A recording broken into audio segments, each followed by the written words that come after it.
So welcome back to your Airtel show. Today's we are let us start now. So wonderful concepts of mathematics.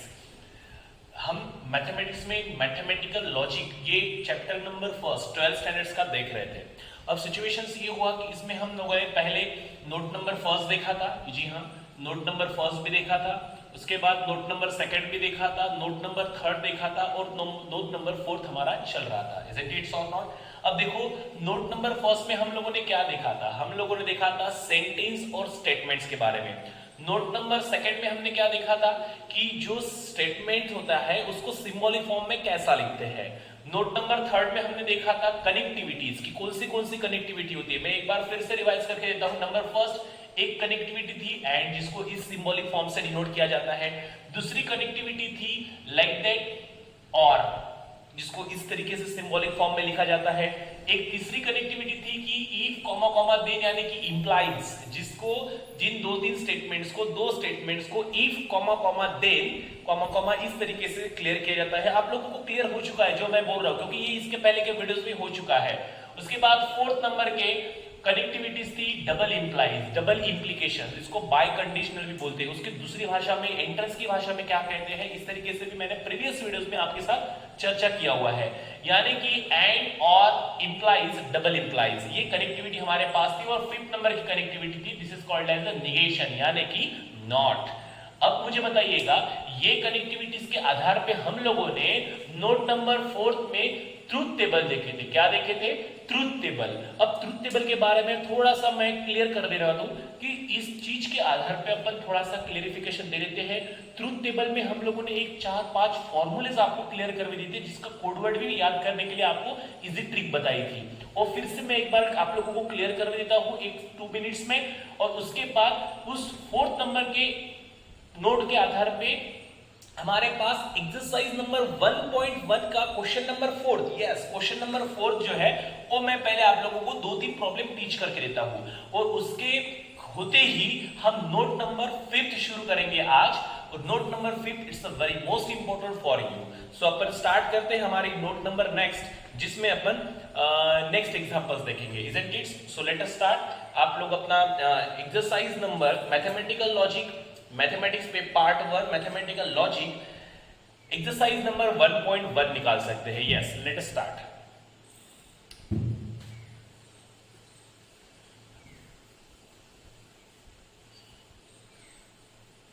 आप लोगों ने exercise number 1.1 निकाला होगा. उसमें question number 4 है. मैं क्वेश्चन नंबर 4 लिख लेता हूं, आपके सामने है. मैं क्वेश्चंस पढ़ता हूं. If the statements P Q truth statement, यानी कि ये ट्रू स्टेटमेंट्स है. मैं आप लोगों को थोड़ा सा चर्चा तौर पे लिखता हूं. क्वेश्चन नंबर 4 हम देख रहे हैं. Exercise number 1.1 is it is, जिसमें आप लोगों को P एंड Q का वैल्यूज कितना दिया हुआ है? Equivalence to T. T यानी कि ट्रूथ है. R और S इसका वैल्यूज आप लोगों को फॉल्स दिया हुआ है. R और S इसका जो वैल्यू हो आप लोगों को फॉल्स दिया हुआ है. और following the statement determine the truth values, आप लोगों को कुछ ट्रूथ स्टेटमेंट दिए हुए हैं, कुछ स्टेटमेंट्स दिए हुए हैं, उसका ट्रूथ वैल्यू निकालना है. जैसे कि P और in bracket Q and R. Is it it's? मैं 2-3 स्टेटमेंट्स नहीं लिखते हूँ, मैं एक ही स्टेटमेंट्स लिखूंगा, बाकी भी आप लोगों को करना है. मैं 2-3 एग्जांपल सॉल्व करके दूंगा. अब देखो, क्वेश्चन नंबर 4 में हमें P और Q का वैल्यू क्या दिया हुआ है? T दिया हुआ है. उसी तौर के उसी क्वेश्चंस में R और S का वैल्यू क्या दिया हुआ है? फॉल्स दिया हुआ है. और आप लोगों को ये जो कुछ तो भी एक स्टेटमेंट का ढांचा तैयार करके दिया हुआ है, स्ट्रक्चर करके दिया हुआ है, उसका वैल्यूज आप लोगों को निकालना है. अब देखो, ये चीज करने से पहले मैंने आप लोगों को अभी कुछ सेकंड के पहले बताया था क्वेश्चन नंबर नोट नंबर 4 के बारे में. मैं आप लोगों को कुछ बताना चाहता हूँ, रिवाइज करके देना चाहता हूँ, जो प्रीवियस नोट में हो चुका है. एक बार फिर से रिवाइज करेंगे बच्चों. आप लोगों को एंड पता होगा, like that, this is called as the and. अब एंड का मतलब क्या होता है? एंड हमारे भाषा में क्या कहता है, उसका फॉर्मूला क्या है? वो बोलता है सर, पहला स्टेटमेंट ट्रू है, दूसरा स्टेटमेंट ट्रू है, तो उसका ट्रूथ वैल्यू भी आप लोगों को ट्रू लिखना पड़ेगा. इजंट इट और नॉट? यानी कि एंड जैसे ही कहीं पे दिखता है तो एंड से हमें क्लिक होना चाहिए कि पहला स्टेटमेंट ट्रू और दूसरा भी स्टेटमेंट ट्रू, यानी कि दोनों के दोनों एंड के अंदर ट्रू हो, तो आपका आंसर क्या रहेगा? ट्रू, यानी कि टी रहेगा. और यदि ऐसा कुछ इधर नहीं है तो इसके अपोज का यानी कि फॉल्स आप लोगों को लिखना पड़ेगा. करेक्ट? सेकेंड वन, इसका कोडवर्ड था मैंने टाटा का ट्रक, इजंट इट? जिन लोगों को क्लियर नहीं हो रहा है उन लोगों ने कोडवर्ड के तौर पे भी तैयार करना, टाटा का ट्रक। आप लोग टाटा के ट्रक पे इस तरीके से देखते होंगे, उसका सरनेम इस तरीके से होता है या फिर सिंबल इस तरीके से होता है। Second one is that false के बारे में, यानी कि फॉल्स यानी कि हमारा वी यानी कि और यहां पे मैंने लिखा था सेकेंड वन। और का मतलब होता है कि सर पहला स्टेटमेंट फॉल्स, दूसरा भी स्टेटमेंट फॉल्स है, तो हमारा आंसर यहां पे फॉल्स ही आने वाला है। यानी कि और नाम के भाई साहब ये कहते हैं कि मुझे पहला भी स्टेटमेंट फॉल्स चाहिए, दूसरा भी स्टेटमेंट फॉल्स चाहिए, दोनों के दोनों स्टेटमेंट यदि फॉल्स है तो हमारा आंसर डेफिनेटली क्या रहेगा? एफ रहेगा। सिचुएशंस क्लियर हो रहा है? यदि यहां पे कुछ उच्च नीच है, टी टी है, एफ टी है, टी एफ है और के अंदर, तो उसका अपोजिट आंसर एफ का अपोजिट यानी कि टी होगा। और का मतलब क्या है? दोनों के दोनों एफ होने चाहिए, तब जाके ही आंसर सिर्फ और सिर्फ क्या रहेगा?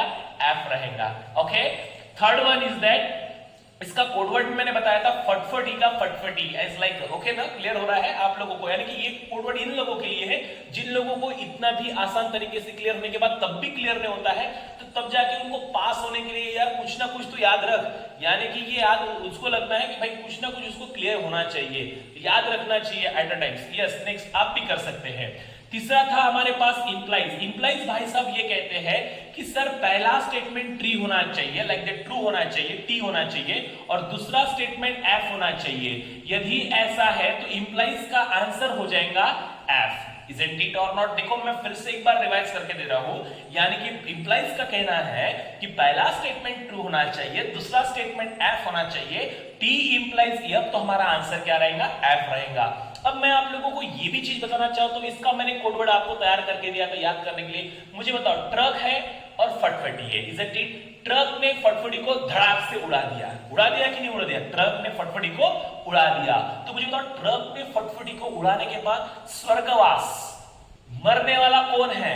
डेफिनेटली फटफटी है, इजंट इट और नॉट? यानी कि आपका इंप्लाइज का कहने का मतलब यह है कि सर ट्रक पहला रहा, फटफटी बाद में रहा, और इंप्लाइज मानेंगे ट्रक फटफटी को उड़ाएगा तो डेफिनेटली स्वर्गवास किसको लगने वाला है? फट। और इसके अपोजिट कुछ इधर उधर रहे इंप्लाइज में, तो उसका आंसर इसके अपोज में रहेगा, यानी कि टी में रहेगा। टी का अपोज एफ, एफ का oppose T. Next last one एक implies, no this is the double implies. इसको दूसरी भाषा में बाय कंडीशनल कहते हैं, यानी कि जेडबलए एंट्रेंस की भाषा में आप लोगों को बाय कंडीशनल भी कहा जाएगा। अब बाय कंडीशन के दो स्टेटमेंट्स होंगे यहाँ पे, दो में से कोई भी एक रहा तो आंसर क्या रहेगा ये आपको मैं बताता हूं। यदि पहला स्टेटमेंट ट्रू है, दूसरा भी स्टेटमेंट ट्रू है, तो इसका आंसर आप लोगों को टी ही लिखना पड़ेगा। और इसी तौर पे पहला स्टेटमेंट एफ है, दूसरा स्टेटमेंट भी एफ है, तो इसका भी आंसर आप लोगों को क्या लिखना पड़ेगा? ट्रू लिखना पड़ेगा, टी लिखना पड़ेगा। यानी मैंने आपको याद करने के लिए कहा था, यदि मैंने दो ट्रक परचेस किए, is not truck, is a truck, okay ना? दो ट्रक मैंने परचेस किए, दो फटफटी मैंने परचेस किया, तो मुझे डायरेक्टली और डायरेक्टली एक ट्रक क्या मिलेगा? फ्री मिलेगा, इजंट इट? यानी कि डबल इंप्लाइज में इन दोनों चीजों से कुछ भी एक हवा आ जाती है आप लोगों को, तो आपका आंसर ट्रक ही होना चाहिए, ट्रक ही होना चाहिए, टी होना चाहिए, ट्रू होना चाहिए। क्लियर हो रहा है? अब ये तौर पे मैं आप लोगों को एक बेसिक कंटेंट्स के तौर पे example number exercise number 1.1 question number 4 में का फर्स्ट क्वेश्चन करके देता हूं, चलेगा? सिंबल की तरफ ध्यान देना, सिंबल का महत्व ध्यान देना, सिंबल क्या कह रहा है ये चीज यहां पे बहुत गौर करनी चाहिए, इजंट इट? मैं इसको इरेज कर रहा हूं, अब इरेज, ओके ठीक है, मैं इसको थोड़ी देर के लिए रख देता हूं ताकि आप लोगों को ये क्लियरिफिकेशन आ जाए, इजंट इट? अब मुझे बताइएगा, ये हमारे पास दिया हुआ है, अब इसको देने के बाद आप लोगों को पता है मैं आपके तरफ ध्यान नहीं दूंगा, आपने फुल कॉन्सेंट्रेशन इधर देखना है, एग्जाम बोर्ड पे देखना है। देखो P और Q का वैल्यू क्या दिया हुआ है? T दिया हुआ है। R और S का वैल्यू क्या दिया हुआ है? F दिया हुआ है। जहां जहां P और Q दिखेंगे वहां पे मैंने T अप्लाई करना है, जहां जहां मुझे R और S दिखेंगे वहां पे मैंने F अप्लाई करना है। सो लाइक दैट यहां पे मैं लिखूंगा दिस इज द इक्विवेलेंस। देखो इक्विवेलेंस लिखने का तरीका देख लीजिएगा, कुछ उच्च नीच होना नहीं चाहिए, इजंट इट और not? Okay, so like that what is the value of P? P का वैल्यू क्या है हमारे पास? 3 मैंने यहां पे पुट किया, और जैसे का वैसा bracket. What is the value of Q? Q का भी वैल्यू हमारे पास क्या है? T है। उसके बाद ये किसका सिंबल है? एंड का सिंबल है। उसके बाद R, R, R, what is the R? R यानी कि क्या होगा? F होगा। Isn't it? मैंने क्या किया, take the values of P, Q, R, S and भर the HR. Isn't it or not? यानी कि इधर की वैल्यूज मैंने लिया और इसके अंदर एज इट इज जैसे थे वैसे मैंने यहाँ पे अप्लाई कर दिया. क्लियर हो रहा है? अब इसको अपन अपने ये जो फॉर्मूलेज है इस फॉर्मूले के तौर पर लिखेंगे. अब ये फॉर्मूले का इस्तेमाल यहाँ पे अपन करेंगे. तो मुझे बताइएगा, पहले आप लोगों ने बचपन में इतने भी थे शायद बॉडमॉस रूल कहा था. अब बॉडमॉस रूल क्या होता है उसके बारे में भी मैं बता दूं. बॉडमॉस यानी कि BODMAS.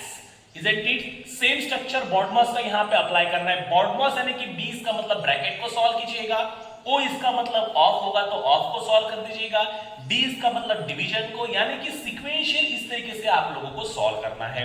Isn't it? अब मुझे बताइएगा, इन चीज में से पहले मैंने ब्रैकेट यानी कि ब्रैकेट को सॉल्व करना है, यानी कि कैलकुलेशन है ये मैथमेटिकल कैलकुलेशन से, यानी कि ये कैलकुलेशन और हमारा 2 मल्टीप्लाई बाय 3 प्लस 4 इस तरीके से ही है. यानी कि ये कैलकुलेशन हमारा नंबरिंग का हो गया, ये हमारा कुछ लॉजिकल मैथमेटिकल कैलकुलेशन हो गया. समझ में आ रहा है ना? सो लाइक दैट इसको जैसे सॉल्व करेंगे तो पहले ब्रैकेट को सॉल्व करेंगे, फिर इसको मल्टीप्लाई करेंगे. सेम स्ट्रक्चर इस चीज को भी हमें अप्लाई करना है. So concentrate on the points. अब मुझे बताइएगा, इन ब्रैकेट को सॉल्व करने के लिए पहले सिंबल पे जाऊंगा. देखो आसान ट्रिक बता रहा हूं. पहले सिंबल की तरफ जाऊंगा. सिंबल कौन सा है? एंड है. कौन सा है? एंड. अब एंड का मतलब क्या होता है? And and and. Yes, and का मतलब होता है कि पहला भी टी होना चाहिए और दूसरा भी टी होना चाहिए. टी टी टी टी यानी कि टाटा का ट्रक. क्लियर? ऐसा रहा टाटा का ट्रक तो हम टी लिखेंगे, अदरवाइज उसका अपोजिट में फॉल्स लिखेंगे. अब देखो मुझे बताइएगा, ये पहले मैंने जैसे का वैसा लिख लिया, ये भी जैसे का वैसा. अब मुझे बताओ, ब्रैकेट का आंसर लिखने का ब्रैकेट में जरूरत नहीं है. मुझे बताओ, एंड इसका मतलब होता है कि पहला भी टी और दूसरा भी टी. ओ गॉड सर, पहला टी है परंतु दूसरा टी नहीं है. यदि पहला टी और दूसरा टी रहता था तो अपन टाटा का ट्रक ऐसा आंसर हम लिखते थे. T and T is equals to T ऐसा लिखते थे. बट सिचुएशन है कि यहां पे टी नहीं है भाई, तो यदि टाटा का ट्रक नहीं लिख सकते तो इसका आंसर हो जाएगा हमारा एफ. क्लियर नहीं पूछूंगा, फिर से क्लियर करके देता हूं. यदि यहाँ पे एंड है और एंड का मतलब ये होता है कि पहला भी टी होना चाहिए और दूसरा भी टी होना चाहिए, परंतु ऐसा यदि रहा तो हमारा आंसर क्या रहेगा? टी रहेगा. परंतु यहाँ पे पहला टी है और दूसरा एफ है तो हम टी नहीं लिख सकते, उसका अपोज में आंसर लिख सकते. यदि ऐसा रहा तो ही हमारा आंसर टी रहेगा, अदरवाइज इसका अपोज में फॉल्स रहेगा. यदि यहाँ पे एफ है, यहाँ पे एफ है, और का मतलब ये होता है दोनों के दोनों एफ है तो आंसर एफ रहेगा, अदरवाइज क्या रहेगा? टी रहेगा. इंप्लाइज का मतलब ये है कि पहला टी रहेगा, दूसरा एफ रहेगा, कि टी इंप्लाइज एफ रहा तो हमारा आंसर एफ रहेगा, अदरवाइज इसके अलावा कुछ भी रहा इंप्लाइज में तो उसका अपोजिट आंसर क्या रहेगा? टी रहेगा. यदि फॉर एग्जांपल डबल इंप्लाइज में दोनों के दोनों टी या फिर दोनों के दोनों एफ रहे तो हमारा आंसर टी रहेगा, अदरवाइज हमारा आंसर एफ रहेगा. क्लियर हो चुका है? ओके. अब इसी तौर पे अपन देखेंगे, ये ब्रैकेट हमारा सॉल्व होके हमारा आंसर क्या आ चुका है? एफ आ चुका है. अब हम थोड़ा सा नेक्स्ट कॉर करते हैं. मुझे बताइएगा, यहाँ पे बीच में क्या है? और है. तो और का मतलब क्या होता है? और यस, इसको डेली टेस्ट में आप लोगों ने एक 50-50 बार भी लिख लिया तो आप लोगों को क्लियर हो जाएगा. उठते बैठते जागते हुए महानगर पालिका में बैठते सुबह शाम जो भी होगा, आप उसको टाटा का ट्रक, फटफटी का फटफटी ट्रक ने फटफटी को उड़ा दिया, स्वर्गवास फटफटी को लादने वाला 2 ट्रक 2 फटफटी परचेस करने के बाद 1 ट्रक फ्री मिलेगा. इजंट इट और नॉट? इस तरीके से आप क्लियर कर सकते हो. नेक्स्ट वन चीज कि और क्या कह रहा है? व्हाट इज द और का मतलब होता है कि यहाँ पे एफ फर्स्ट वाला सेकंड वाला एफ तब जाके एफ लिखेंगे, अदरवाइज उसका अपोजिट लिखेंगे. मुझे और में क्या चाहिए? और भाई साहब बोलते कि पहला वाला एफ दूसरा वाला एफ तब जाके एफ. Isn't it? यानी कि फटफटी का फटफटी. ये मैंने कोड आपके सामने रखा हुआ है. अब मुझे बताओ, और इसका मतलब फटफटी. ओ माय गॉड, पहले ही इसमें हम लोगों ने यहाँ पे माती खा लिया हुआ. Isn't it? सिचुएशन से है कि यहाँ पे एफ और एफ होना चाहिए, बल्कि नहीं है. तो लाइक दैट यदि यहाँ पे एफ और एफ रहता था, एफ और एफ, तो हमारा आंसर क्या रहता था? F, otherwise T. तो यहाँ पे एफ और एफ नहीं है तो इस वजह से इसका अपोज में आंसर रहेगा टी. यदि एफ रहता था और यहाँ पे एफ तो है तो इसका आंसर अपन क्या लिखते थे? एफ लिखते थे. परंतु ऐसा बिल्कुल भी नहीं है तो यह आंसर नहीं रहेगा. एफ का अपोजिट में टी होता है तो टी लिखेंगे. तो हमने बता दिया हुआ आप लोगों को, टी का अपोजिट में एफ होता है, एफ का अपोजिट में टी होता है. समझ में आया? टी को आप लोगों को बता देता हूं 1 कहते हैं, एफ को 0 कहते हैं। 1 का अपोजिट में 0 होता है, 0 का अपोजिट में 1 होता है। आप लोगों को क्लियर हो चुका है, समझ में आ रहा है? इस वीडियो को 1 2 3 बार और क्लियर करवे दीजिएगा, आप लोगों को और अच्छे से आप लोगों को क्लियरिफिकेशन हो जाएगा। अब ये समझने के बाद अब एग्जाम्पल नंबर सेकेंड, 1 मिनट अब देखते हैं। सेकेंड नंबर आप लोगों ने कर सकते हो, सेकेंड थर्ड फोर्थ। ओके, मैं 5th नंबर का क्वेश्चन एक करके देता हूं। ओके, सो let us start 5th number. आप 5th नंबर को पढ़िए, तब तक मैं आप लोगों को क्लियर करवे देता हूं फास्ट। अब मैं यहां पे जो लिखा हुआ है, लिखा है क्या? ओके, सो लाइक दैट, ये यहां पे मैं थोड़ा सा क्लियर कर देता हूं। हाँ जी, कॉन्सेंट्रेट। 5th नंबर का questions, not R is implies P implies, bracket complete होने के बाद नॉट क्यू। यहां पे नॉट है, इस वजह से आप कंफ्यूज ना होइएगा, फुल कॉन्सेंट्रेशन कर दीजिएगा। अब देखो इस क्वेश्चंस को एक बार पढ़ लीजिए, गौर कीजिए।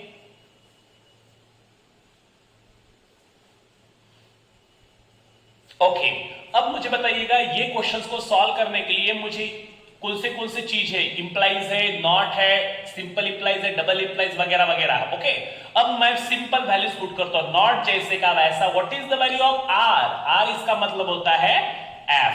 डबल इंप्लाइज जैसे का वैसा, what is the value of P? P का वैल्यूज है हमारे पास T. Take the values from here and धर द भक भक या जा।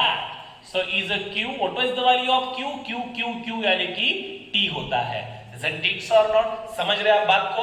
अब देखो इसको गौर करते हैं। अब बॉडमॉस के रूल की तरफ से मैं इसको सॉल्व करने से पहले देखो, जहां पे पहले जिसको नॉट लगा हुआ है ना, उसको अपन पहले कॉन्सेंट्रेट करेंगे। अब मैं आपको फिर से बेसिक एक लाख करके देता हूं सिचुएशन। जब टी को यदि नॉट लगा तो इसका नॉट होता है एफ, और यदि एफ का नॉट लगा, एफ को नॉट लगा तो इसका आंसर होता है T. Isn't it or not? Same structure. अब मैं पहले इसको जैसे का वैसा लिख लेता हूं। मुझे बताओ एफ का नॉट कितना होगा? टी होगा। This is the double implies, T जैसे थे, डबल इंप्लाइज टी का नॉट होगा एफ। समझ में आ रहा है आप लोग? क्लियर हो रहा है? अब मुझे बताओ पहले बॉडमॉस भाई साहब को सॉल्व करेंगे। बॉडमॉस यानी कि पहला ब्रैकेट। अब ब्रैकेट के अंदर कौन सा सिंबल हमें दिया हुआ है, कौन सी कनेक्टिविटी हमें दी हुई है?